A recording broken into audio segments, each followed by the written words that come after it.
السلام عليكم واسعد الله اوقاتكم كل خير. معكم اخوكم نادر فهد. نتكلم ان شاء الله اليوم عن البعد البؤري في الفول فريم والكروبد فريم، واذا استخدمنا وصلات مضاعفة البعد البؤري. نستخدم بالتجربة كانون 6D مارك 2 7D مارك 2 و1.4 اكس و400 ملي 5.6. راح نستخدم ان شاء الله بالتجربة نفس الاعدادات للكاميرتين، والعدسة يكون موقعها ثابت.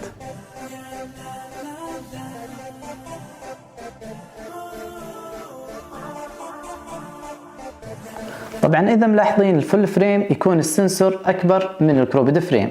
الكروبد فريم السنسور يكون مقطوع، معامل قطع 1.6، يختلف من كاميرا لكاميرا لكن غالبا 1.6. نبدا بتجربه الفول فريم مع كانون 400 ملي، راح يعطينا بعد بؤري 400 ملي نفس ما هو في العدسه. اما بالنسبه لكاميرا كروبد فريم اذا استخدمنا معها عدسه 400 ملم الموضوع يفرق شوي ويعطينا بدال 400 640.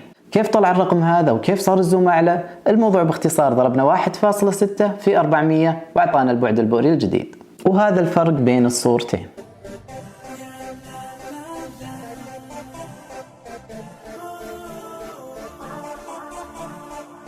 الحين بنستخدم وصلة مضاعفة البعد البؤري 1.4، نستخدمها مع 400 ملي على الفول فريم راح يعطينا 560 ملي. ضربنا 1.4 في 400 واعطانا البعد البؤري الجديد.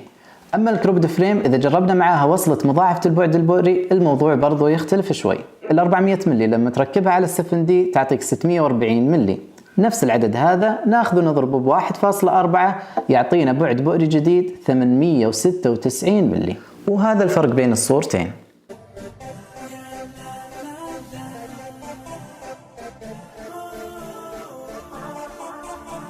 الزوم بالحيل عالي، لكن في 3 مشاكل بالوصلات.